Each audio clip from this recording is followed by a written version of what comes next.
fucking first cut. Golly.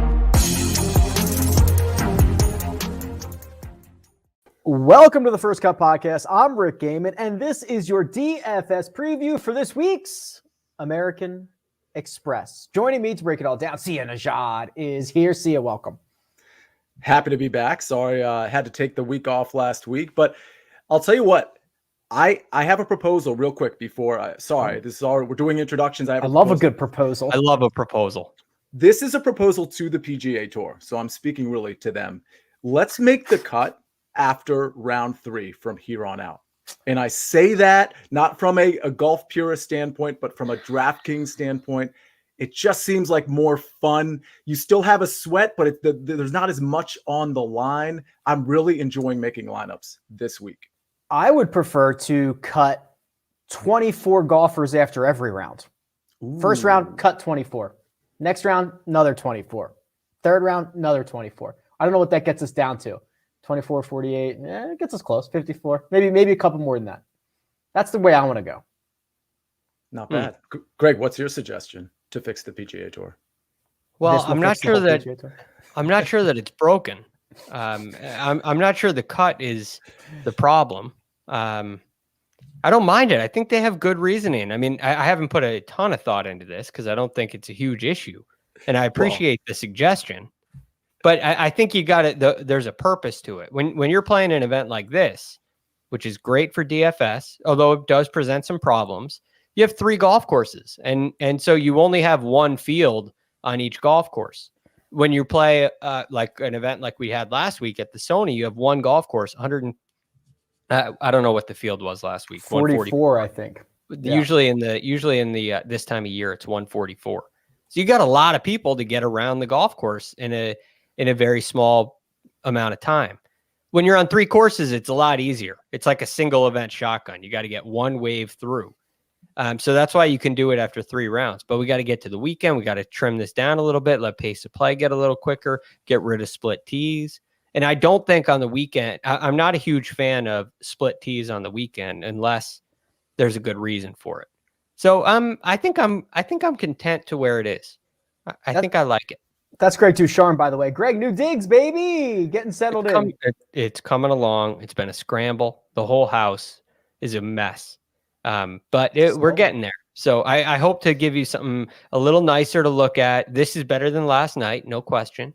But I hope that it only gets better from here. I spy Rays Creek. I spy Tiger Woods and a caricature of what I assume to be you and your wife. Is that what I'm looking at? Yes. And so that's a great story. It's dated, believe it or not, 2016. And wow. it was an early date of ours. We went to a fair. We got a caricature together. It's a hard word for me to say. So I'm not going to try. There's not 9 syllables in the word. I'm not going to try again. Okay. But it was 2016, which is it's a long time ago now. And we've been together ever since. So yeah, it's a special moment. And it was buried in her closet underneath like robes and things that were hanging there. And I said, I need to display that. That's got to get out into my shot. So it's an easy thing to hang. And so I got it up there and it's here to stay. Love it. Absolutely love it. Well, we'll turn our attention, I suppose, to the American Express and the DFS implications of said tournament. I will share my screen. It's my website, RickRunGood.com, everything that you're watching on YouTube. And as alluded to, gentlemen, not 1, not 2, 3 different courses in play this week. Sia, we've got the PGA West Stadium course. We've got La Quinta Country Club. We've got the Nicklaus Tournament course. This is a wonky one because everybody's going to play 1 round at all 3 courses. Then they'll make the 54-hole cut and they'll return to the stadium course for the final round. It is wonky. And for the record, I was just kidding about the whole cut thing after round 3. I so happened. Don't backpedal now. I know. Once Greg scolded me, I was like, "Oh no, I got to run away from this thing." He didn't quite get the feedback he was hoping for, so time to run. Yeah, I know, right? So the wonkiness. By the way, I love the tilt of that right shoe over the left shoe in the back left corner. Of That's my golf shop experience right there. Yeah, that is a perfect tilt. You set that up perfectly. So the wonkiness, the wonkiness of this tournament lends itself to me really embracing variance and really taking some dives. And I think that's why I had so much fun making lineups thus far. So yeah, I mean, we got we talked about it a couple times already. We got the 3 courses, all 3 of which have similar dynamics in terms of, par 72, approximately 7,200 yards. And, the stadium course, I think, is going to be a touch more difficult. Outside of that, I think this is just going to be another one of those scoring gems, right, guys? I like to take a little more risks in weeks like this, Greg, because if you miss the cut, you're only missing out on 1 round's worth of fantasy points. It's not as detrimental as missing out on 2 rounds. But to see his point about the scoring, I went back and looked this up. Last year, they only played 2 courses because we did not have the amateurs play. Well, if you go back to 2020, that's the last time that we used the 3-course rotation. All 3 of these courses, Greg, were in the bottom 6, or I guess I'd call it the top 6 of easiest courses. In fact, the Nicklaus course was 40th out of 41st, and La Quinta was 41st out of 41st, meaning those are the 2 easiest courses on the tour schedule. It's really an amazing thing when you look at the courses. I can't speak as in detail about La Quinta and the Nicklaus course, but when it comes to the stadium course, the one they'll play twice, that is on Golf Digest lists of most difficult golf courses in the country. PGA West. Do you remember when it opened and it was like you couldn't get pros hated it. You couldn't get around it. Yes, and the thing is, they used to play Q School there. They still may. I'm not sure, but it was really difficult. The scoring when it was on the West Coast at the stadium course was way more difficult than most of the venues when it was on the East Coast, and it's just a really hard design in the golf course. But now you're seeing tour guys tear it up because there's no wind, and the players are just so good when there's no wind. It's really difficult to defend. And then the amateurs present another aspect to this where you can't set up a pro-am as difficult as you need to get the rounds in. So you can't punish them with hole locations. And if this was not an amateur event, I mean, I could see a way where you could set some pins in more difficult places, but with no wind, these guys are just on attack mode. And in Palm Springs, if you've ever been there, it's like a dome, and it's just, it is as pristine as it gets. So I agree with you guys. I like taking risks. I think you have to. I think everybody's risky because you have to make so many birdie. I mean, it might be, after 3 rounds, I mean, it could be a 10. What do you think the cut could be? 7 to 10 under? I don't think that's crazy. Well, yeah, because the cuts, I was like, because it's 3 rounds. I was like, what rounds. are you talking about? It's not going to be 7 or 10 under. I feel like by far the record, but no, you're right. Yeah, it could be 7 or 10 under because you're going to get 3 rounds on what should be 3 fairly easy courses. So all of a sudden you play 1 bad round as I don't think this is going to happen to John Rahm, but a guy, a really, really good player has an off day or 2 putting and they only shoot, 68, 69 fine rounds. And all of a sudden you're going home and you miss the cut and you kind of laugh at it. So I do think this is a great week to take risks. It's a great week to take poppers. And that's my strategy going into it. All right, we'll take a look at the cheat sheet here, and the 4 at the top, 4 golfers over $10,000, and I'm just trying to look up what the cut line was. Okay, last time we played 3 courses, so this was 2020, the cut was 9 under. 9 under par. That's what you're looking at for your Saturday sweat. But it's John Rahm at 11,300, Patrick Cantlay at 10,900, Scotty Scheffler sneaking into the number 3 spot, 10,006, and Tony Finau at $10,200. Sia, I think there's a clear 3 out of 4 of these, and I'm happy to pay for them considering what I know about the bottom of the board and the risk that I'm willing to take on this week. But how do you break down this $10,000 range? Yeah, I think I know what 3 you're talking about. I think it's a clear 2, and I think the fourth guy in this range is going to be a pivot for me. I'm hoping he's not too popular. I don't expect him to be. So I'm speaking in code. So let me just lay it out there. Jon Rahm, obviously, I mean, best golfer in the world. He should be able to attack and destroy this course. Same with obviously Patrick Cantlay as well. I mean, my preference between the two is going to be Jon Rahm. Obviously, both of them have really good histories here.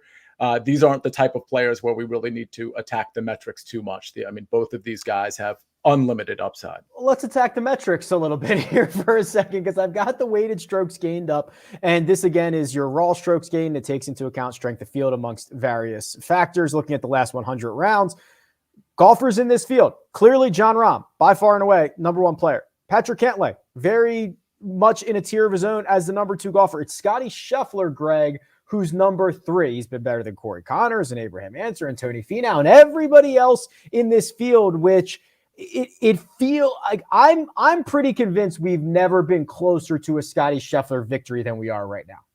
Yeah, it's a very good point. He's a great player. He definitely has the ability to pop, although I think he's deserves a little more credit than calling him a popper.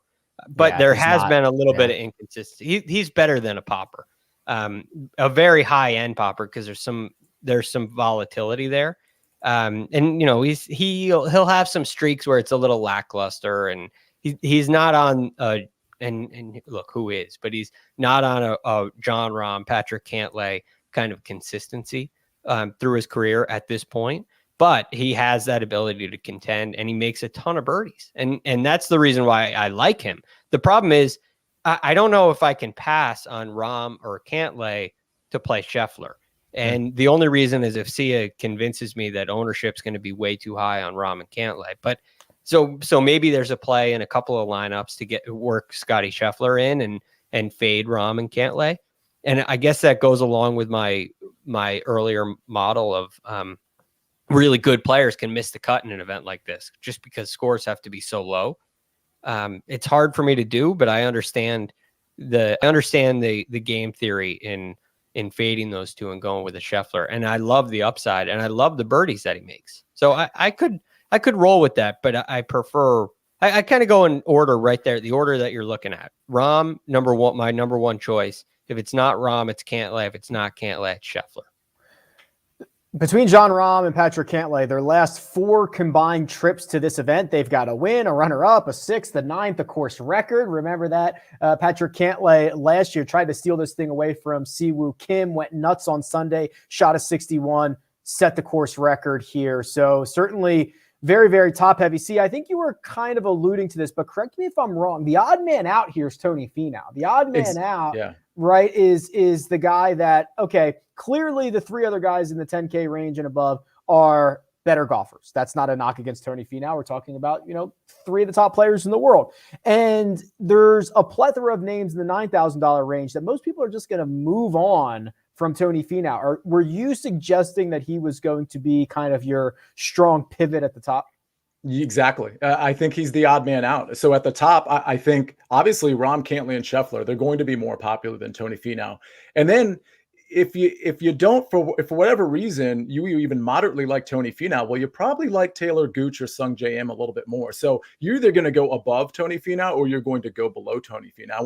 When you actually look at Finau's numbers, like, this is pretty bad, right? The putter all of a sudden just kind of was bad, but that was during the fall swing. Like I think I'm willing over the break to go back to his older putting metrics. The problem is the other side of that chart, the approach before the putter was bad, the approach game was bad. But again, I kind of want to take, especially early in the season, kind of a more global view of somebody's game. And I think if Tony Finau is in low ownership, like let's say half or even maybe a third of the ownership of some of these other guys that are going to be popular towards the top, he seems like a great pivot when you consider the amount of birdies he makes. When you look at just DK points, just looking at that metric, he's going to be inside the top 10, top 15 in all of those metrics that matter on this particular course. And then you can go to like real metrics like ball striking or tee to green.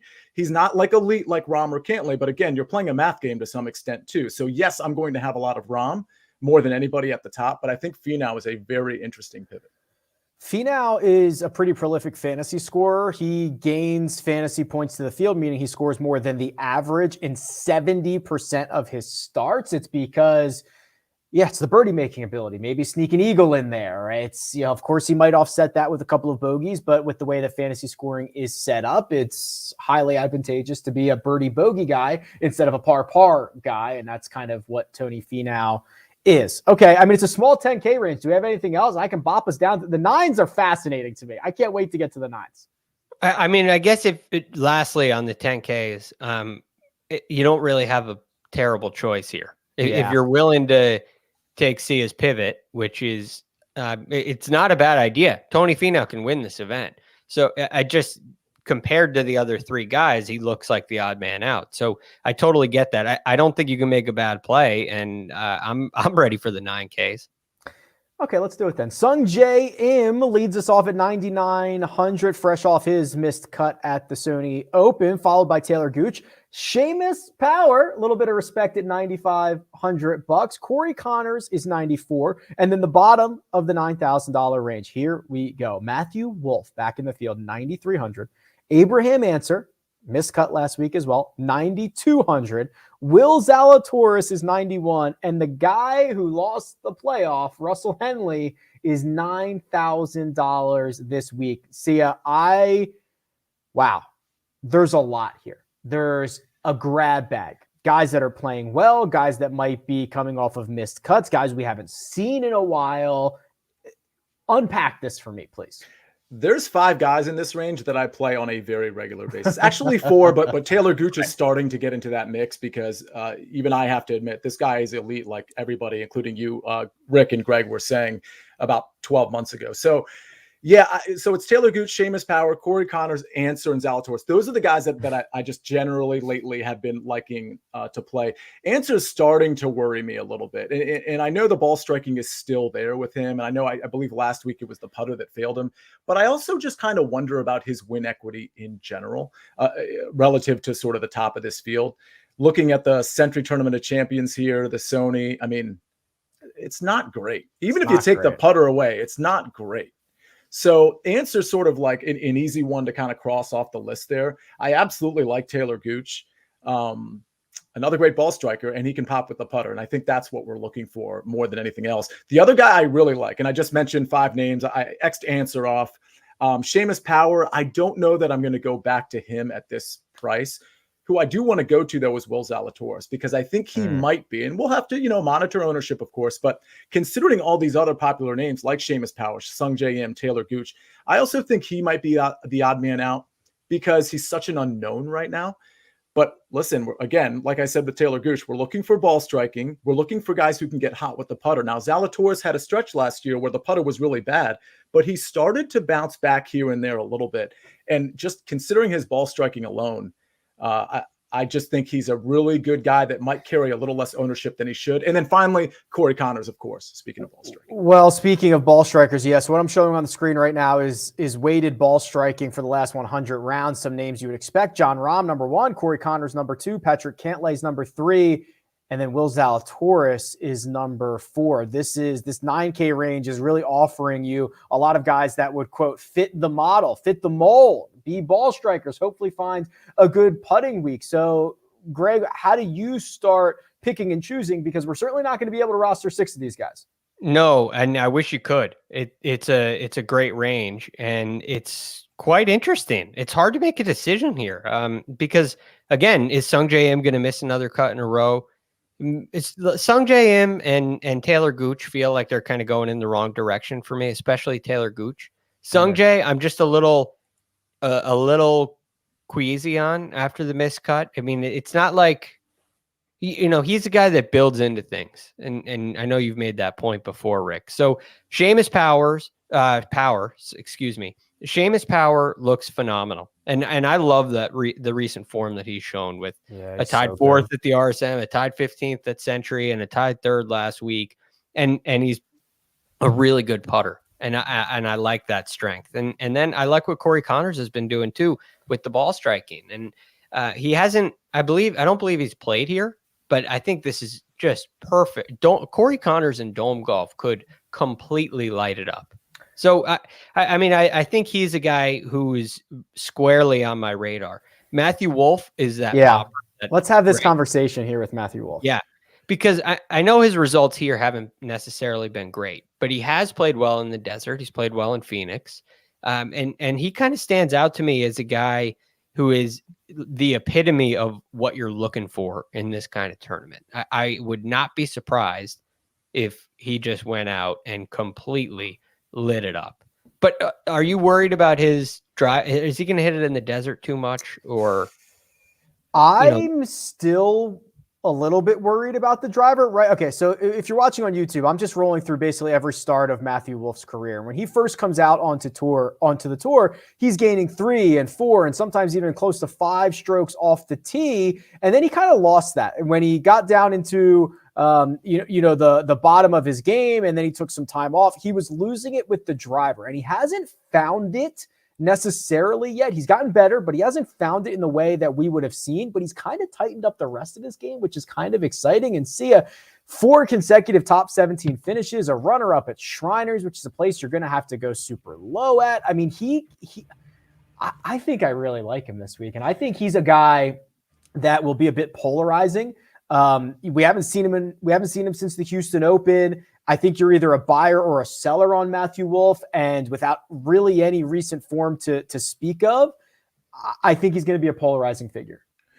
Totally agree. So here's the thing. If you are willing to take, if you're going to pay for somebody up top, like let's say a Cantlay or a John Rahm, you can only really roster one of these 9K guys in all likelihood, unless you're really dipping down low. And that's why I don't think I'm getting to him. But with that said, he's really kind of perfect for this tournament because A, he's going to get 3 rounds. B, we know he's a birdie maker. I mean, looking at the last 50 rounds, birdie or better game, he's number 5 in this field. DK points, he's number 7. So he's kind of crushing it in those metrics. So you're getting the 3 rounds. I mean, still with that said, I still kind of prefer him in a showdown lineup more than anything. I think the problem for me is I like Corey Connors so much. And I like the unknown and perhaps the lower ownership of Will Zalatoris so much that I'm not sure I actually get there with Matthew Wolff. If somebody said, I'm going to be rostering a lot of Matthew Wolff, I'm like, okay, I'm fine with that. But I don't know if he's going to make it into my lineups. Even when Matthew Wolff was going through that stretch in the fall where he finished 17th, runner-up 5th and 11th, his ownership never got higher than 15%. Is there just a general hesitancy to roster Matthew Wolff? Is that what we're seeing? Yes. Yeah. Well, there's a few reasons. One, he can be an inconsistent player, and there's also the reason he stepped away. When you're dealing with mental health stuff, it's really hard to quantify. That's and this is the talk in the sports world, right? That's an injury, and so he's dealing with an injury in the mental health space, and that's hard to grasp. It's hard to understand what that means, and it's hard to understand when you're healthy again. And when you're not, when are you back? And he's a player who's volatile anyway, whether he's healthy or not.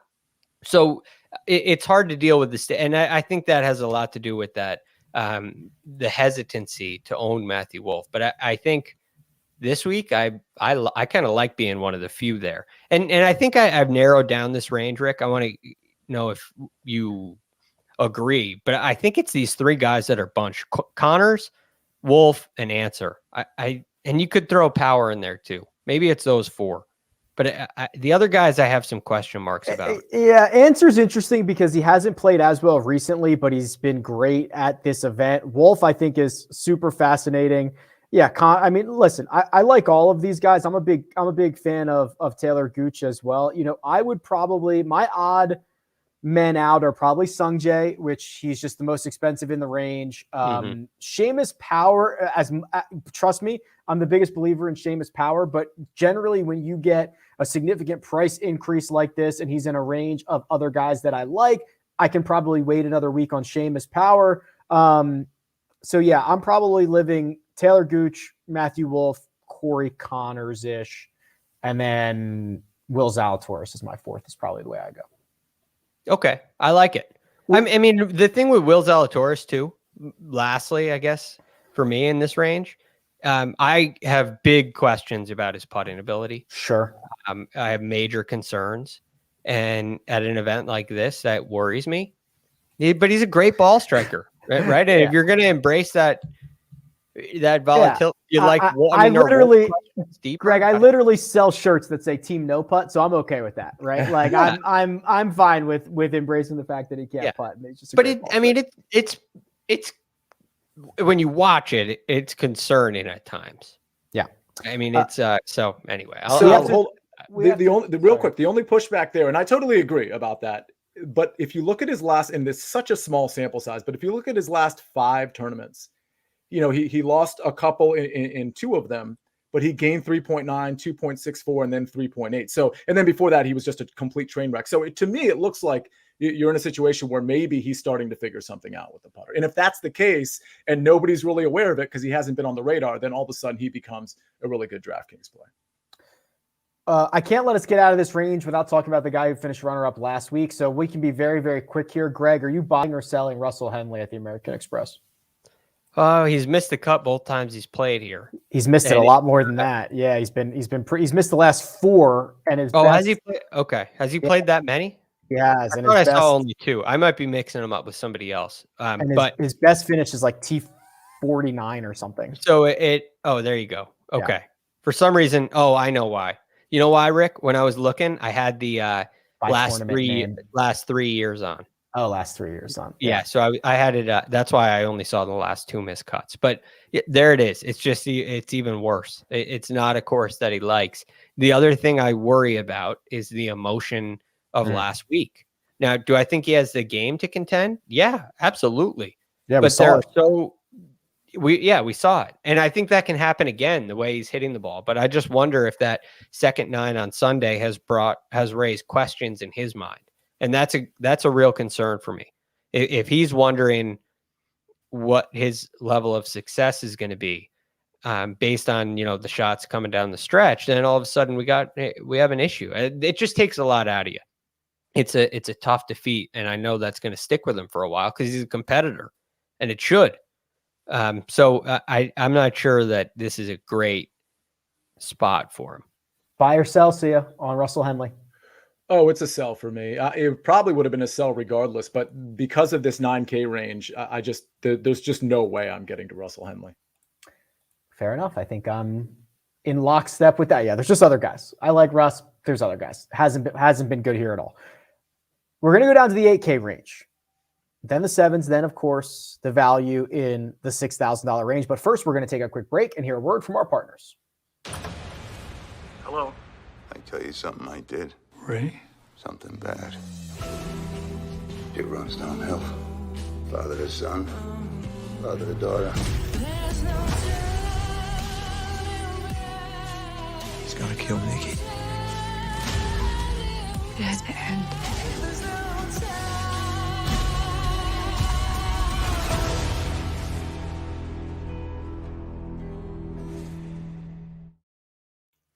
And we're back. All right, this $8,000 range starts with Cameron Tregale, Patrick Reed, Christian Bezuidenhout. The middle of it is Justin Rose, Ricky Fowler. I'll do the drop for you. Alex Norris. Ricky Fowler. Thank you much. Siwoo Kim, Carlos Ortiz, Johnny Vegas, CH3, Charles Howell III, and Luke List. Seal, we'll start here with you. I think there is a significant drop-off from the 9s to the 8s. Nothing against these guys. I can find a couple of plays I'm mildly interested in, but that was a pretty significant drop for me. Yeah, I totally agree with you. And this is a range in the lineups I already made where I kind of skipped it for the most part. I might have just flirted with a few of the guys that I'm going to mention, but I mainly skipped it. And I do want to mention, I think a lot of people will kind of grab onto the rationale that we talked about at the front of the end of the show, or at least that I talked about with respect to stars and scrubs and taking chances. I think typically people equate taking chances with, taking guys in the lower ranges. I suppose if you want to get a different type of lineup build, you stack this range, because I don't think there's going to be a lot of lineups that are going to have 2 or 3 guys in the 8K That's range. Interesting. That's interesting. It's definitely something to consider. With that said, there's only a few guys I like. Justin Rose, surprisingly, is one of them. If you are looking for a flat-out score, and I'm talking about DK points, birdie or better, this is a guy that really should be on your radar. Now, the ball striking isn't necessarily there, but he is a scorer. And again, we're getting a guaranteed 3 rounds. I think this has some merit to it. Yeah, he's gained DraftKings points to the field in 66% of his rounds. We're kind of looking at his results here. T12 at the RSM, T9 at the Hero. I will say this is a much better statistical profile than he had a lot of times in the summer. Like PGA Championship, he gains 11 strokes putting. Next start, gains 6 with the putter to Charles Schwab. Things that are just completely unsustainable. You are seeing him at times, and we don't have all of his advanced metrics, but start to play a more well-rounded game of golf, right? Gain strokes across the board at Wyndham. Gain strokes across the board at the RSM Classic. That is generally a good sign, Greg, for anybody, and especially Justin Rose. And I think it fits this model, right? Where you're looking for guys who can pop. And Justin Rose, when just you go back all the way to, let's say, Masters of last year, where it was a 7th, then I tied 11th in a team event, and a missed cut at the Valspar, tied 8th at the PGA. There's a pop there. Tied 20th, cut, tied 36, tied 46, T54, then a T10, and then a couple more, and all of a sudden we got a T12 and a T9 back to back. I do feel like Justin Rose is starting to get his game back together, and he's a really talented player. And I'm interested that he and Ricky Fowler are right next to each other in this, because I do have a sense that one of them is going to get their game back together at some point. It feels like Justin Rose is a little closer. We can have the Ricky Fowler conversation, because I'm probably more bullish on Ricky this week than I have been in some time. We saw him play well at the CJ Cup with the event in Vegas that Rory McIlroy ended up winning, but Ricky Fowler was in the final group. I actually believe he had the lead heading into the final round. And you guys know I do the weighted strokes gained. I think it's a much better indication of strength of field and the types of golfers that you're beating. And Ricky Fowler in the last 50 is the 12th ranked player in the field. And I think that would probably surprise people. I think we just have written off Ricky as it's been over 2 years without really much noise from him, but we're starting to see an upward trajectory from him again. I'm sorry, I wasn't paying attention. I was just gazing at Hank Lebioda name somewhere in the top 20. 17. Yeah, there he is. Yeah, so no, by the way, Rick, I totally agree with you. And I certainly wasn't aware when you turn on the weighted strokes gain there. That's pretty impressive. It's pretty compelling. And again, if you somehow manage to have a lineup with, let's say, Justin Rose and Ricky Fowler and one guy at the top, I think you're already different. Yeah, Rick, I have a question about weighted. Yeah. Is this a week where weighted may be less valuable than another week? When you have a field that's just really top heavy like this one, is there that substantial of a difference, or does weighted signify you do better in stronger fields? And do you understand my question? The real answer is I probably don't know. You know what I mean? Like, I don't necessarily differentiate between a really top heavy field and a field that is, good, but it's more spread out. I guess really, it's a good question. I don't know how we would deploy that this week. The weighted strokes gain metrics really take into account the overall strength of field every single day that you play. So the fact that Ricky has a T8 at the PGA Championship and a T11 at the Memorial, that goes a long way for his weighted numbers. The fact that he finished T3 at the CJ Cup, that's an invitational event with 68 or 70 of the top best players in the world. So it really, for Ricky specifically, indicates that his best finishes are in stronger fields, not necessarily saying, oh, well, now it's a weaker field, he's going to have success, if that makes sense. Right. And that's why I asked the question. Does that mean if in strong fields, it's great, and all those events are, really, really high profile events, and the other events maybe not so great? So is there, I don't know if there's something there. Look, that's a research project for a different day, but I am curious. The thing I do like about Ricky is his recent form here, a T21 last year, and the year before that a T10, a T33 the year before. I mean, these are some quality finishes. This was the hinge point, Greg. This was the hinge point. He went out, I believe he was the 36-hole leader in 2020, the year he finished T10. And I bet you, if we go back, you and I probably did a Friday night round 2 recap, and we said, oh, this is Ricky Fowler's to win. here it is. It's Ricky Fowler's to win, and he fades to T10, and then he went like a year without another top 10. And this was the hit point.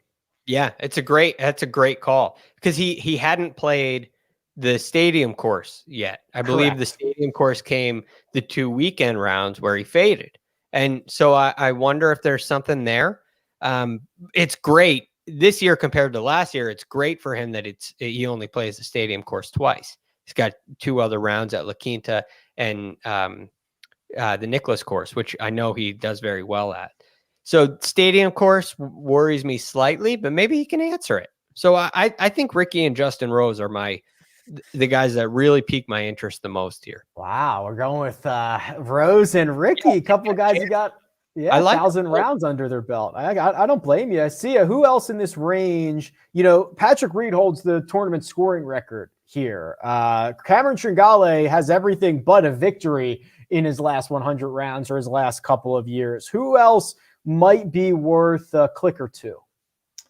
Yeah, Patrick Reed's interesting. I mean, the recent history certainly hasn't been that great here. The 2 guys that I like beyond, of course, Justin Rose, and honestly, you've sort of convinced me about Ricky Fowler. Yes. So one is Luke List. That's a guy I'm normally on. I think he's going to be a little bit popular because the price range is right for him, considering his ball striking.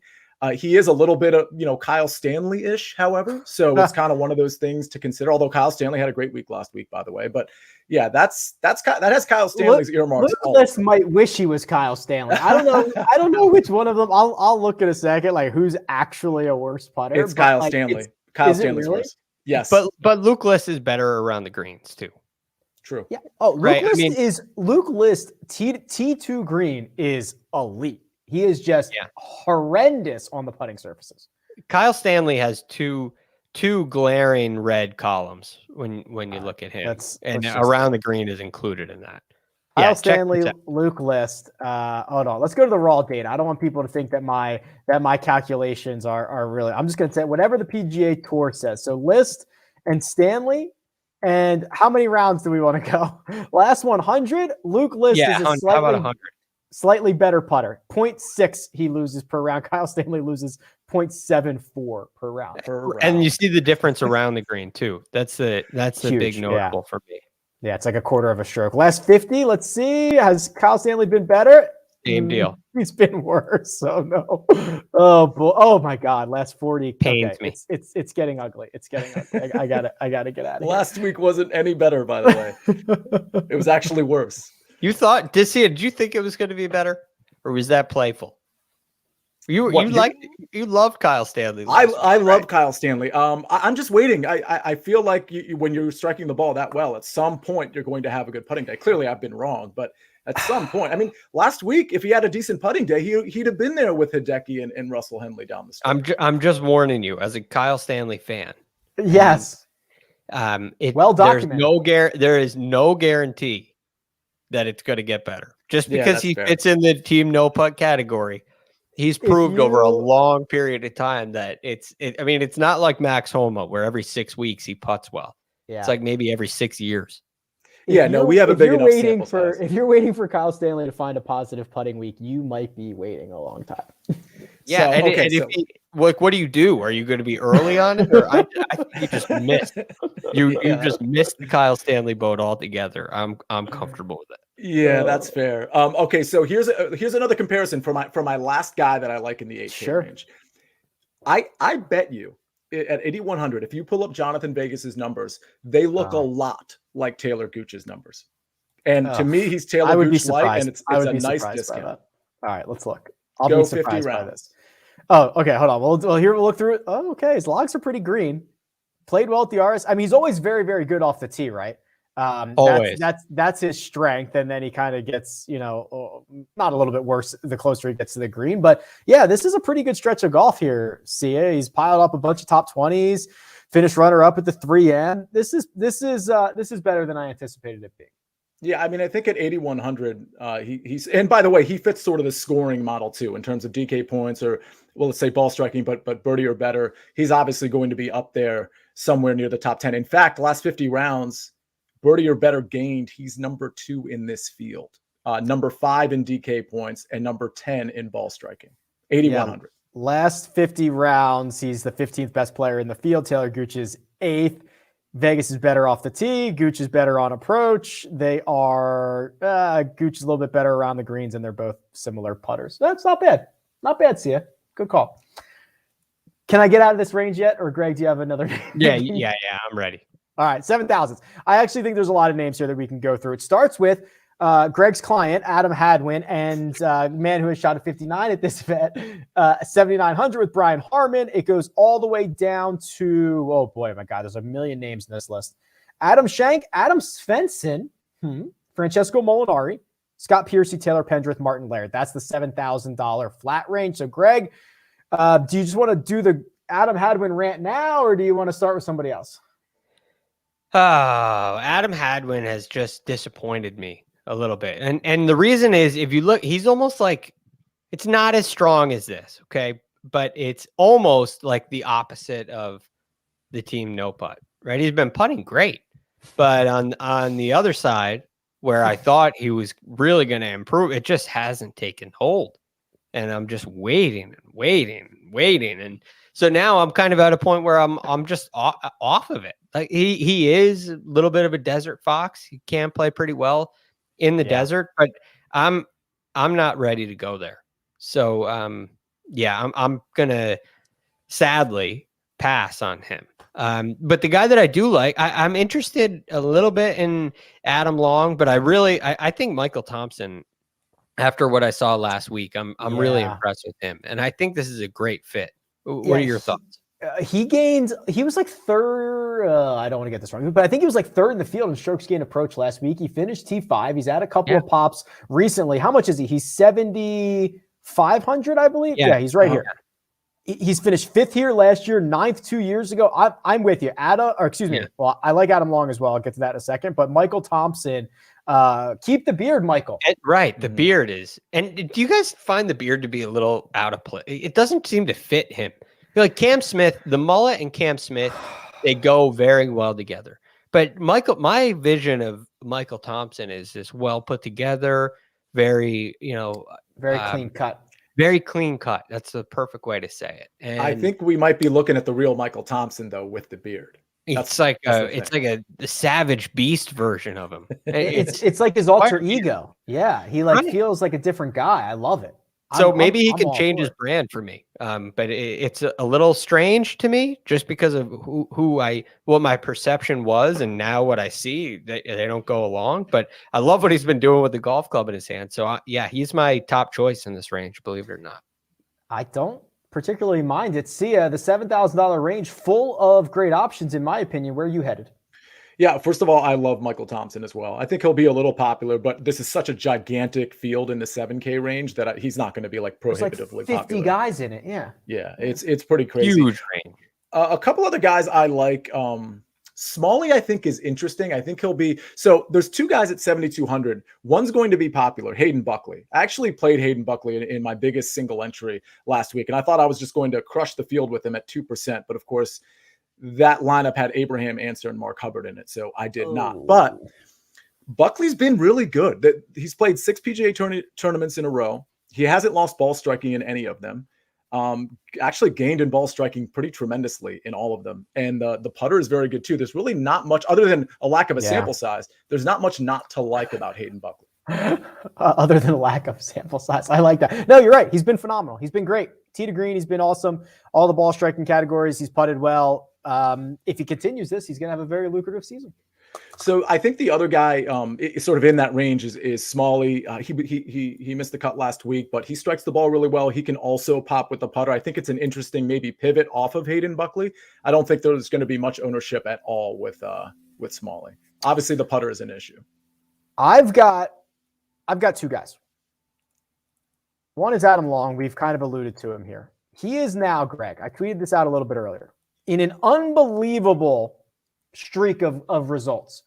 We have now gone 29, count them, 29 consecutive starts for Adam Long, in which he has done one of 2 things. He has either A, missed the cut, or B, earned a top 30 finish. Nothing in between. I'm not kidding. Nothing in between in his last 29 starts. That's like kind of valuable. And in his last 5, he's got 4 of the good results. 4 top 25s in his last 5. He did miss the cut at the Sony Open. Oh, by the way, he won this event before.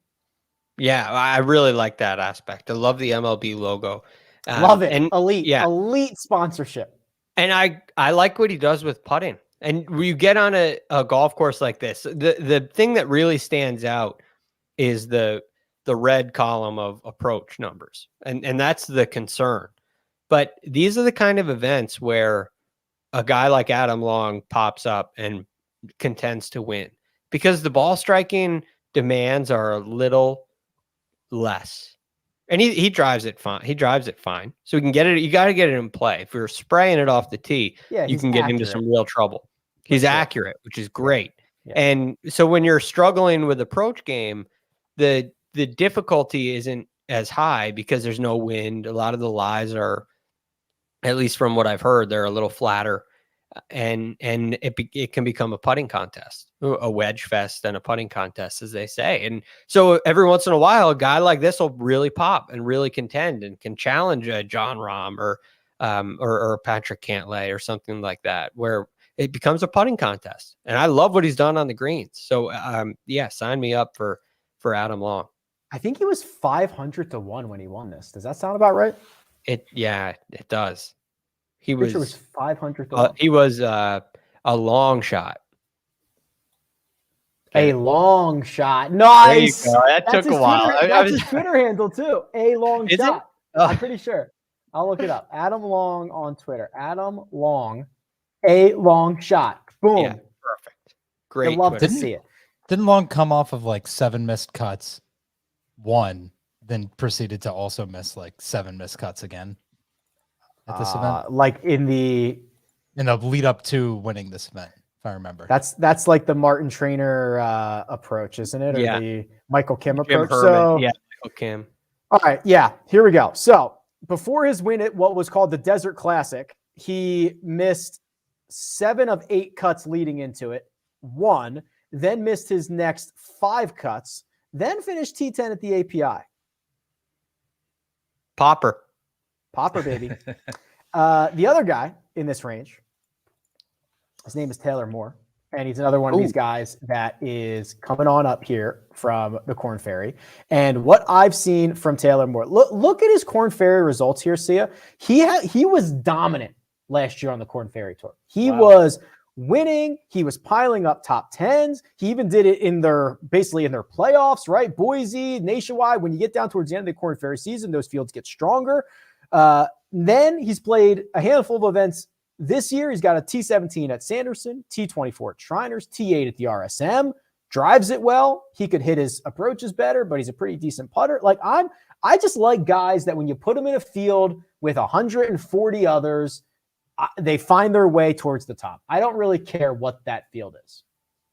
Yeah, no, this is pretty compelling. I mean, the fact that he was that good on the Korn Ferry Tour last summer is actually, I don't know that anybody was that good on the Korn Ferry Tour during that stretch. I mean, that's absurd.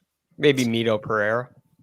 Yeah, well, Mito actually won, and then he didn't have to play on the Korn Ferry anymore. But yeah, this is like the best you can do without getting the Battlefield promotion. Right. No, that's really impressive. I like that. All right, let's go down to the $6,000 range. And if you thought the drop off from 9 to 8 was big, the drop off from it's not as bad. So Dylan Will, friend of the pod, Brandt Snedeker, Henrik Norlander, Nick Hardy, Rory Sabatini, Wyndham Clark are 6,900. The min-priced golfers this week, been waiting all day for this. Oh, how about this? Davis Love III is in this field. He's min-priced. John Pock, who won the PGA Tour U, right? Wasn't he the number one guy at a PGA Tour U? Yes, out of Florida State. Florida State guy, yep. Yeah. Also, Mark Wilson. I guess he's not on the call for PGA Tour Live. He's teeing it up. He's $6,000. Wow. All right. And TJ Vogel, he's the Monday qualifier king, right? Yes, that's exactly right. Dude, I've got one. I'm like one little bit of nugget Rick's on everybody all in the over. field. Yeah. That's how I roll. Well, What do you I like, think Greg? I have a pretty good idea where C is going to go in this range. Oh yeah, you must be thinking of Hank Lebiota, but Yeah. you did pass it, Rick. You did pass over Paul Barjon's name at 6,100. I actually think that's a pretty decent play if you're going stars and scrubs. Made the cut again last week. Yeah, 6,100. Again, he's like historically, he's just been priced, a few $100 or at least $500 to $600 less than he should. Literally the most mispriced golfer in the last 6 months of PGA Tour golf, but he's not good enough for it to matter, right? Like it's not like you're getting John Rahm at 15-1 or 20-1 to win tournaments. You're getting Paul Barjon at 500-1 when he should be 100-1, and it still doesn't matter because he still should probably be 100-1. So it's kind of frustrating, but at the same time, yeah, he's like darn near mid price. He makes the cut. You're good to go. Yeah, so I like him. I mean, in the 6K range, you're right. There's not a ton to like. I do like Hank Lebiota. I mean, I'm not exactly sure where the form went relative to, the middle of last year, but I certainly think he has the upside to score a ton on these 3 tracks. So he's a guy I'm looking at. Hudson Swafford, Nick Taylor. I believe he has a pretty good history here, and he's also a really good course fit. Tyler Duncan, he had a really bad day 2 last week, and his day 1 was great. Yeah. I don't know what happened. He went like 64-75 or something to open up last week. Yeah, it was crazy. But again, I mean, history here obviously isn't great, but he's making cuts. There's something to be said for that. Tyler Duncan, historically, he can't really put 4 rounds together. So maybe I'll just go ahead and take that one back. Jim Herman's down there. I think he was another guy that had like one good day and one bad day last week. I always think Herman's a little, mispriced, but that's just me. I think I just love his twittering. Not much to like down here. I think Dylan Wu, Lebiota, Swafford, Nick Taylor, those are probably my favorites. Swafford's won this event. Dylan Wu's probably my favorite. The advanced metrics from last week were really good. He won on the Corn Ferry late summer. I mean, he's proving himself to be a pretty talented professional golfer. I'm interested to see where his career goes. He's $6,900. Greg, can you offer some value to this conversation, please? Well, I want to first go back to a 7K guy. I want to quickly mention Adam Svensson. Yes, I'm glad you did this. I think if you're getting close, you can't quite dip into the 6K range. I think he's a great option. So I'm sorry to backtrack, but he's close enough. Right? He's very well regarded amongst his peers. Adam Svensson is. And he had a win on the Corn Ferry, had a couple of high finishes, just was unbelievable on approach last week. He's a very talented golfer. And on Thursday, a friend of mine, very, very well respected and trusted source, had played a little golf with him in Florida and said it was. He said this on like Thursday afternoon. So we hadn't been watching we had no idea what was going on. And if he was even on the course, and he said, next time in your watch out for Adam Svensson this year. We played with him and it was the most unbelievable thing I've ever seen. And lo and behold, you never know what that really means because all these guys are impressive when you watch them in a round like that. But then he goes out and shoots T7, finishes T7. I really like that aspect. And I like that it's his second week in a row. I think that's a big advantage as well. Producer Jacob makes the great point because you know who's on the bag, Greg? You know who's on the bag for Adam Svensson? Who's that? Tim Tucker.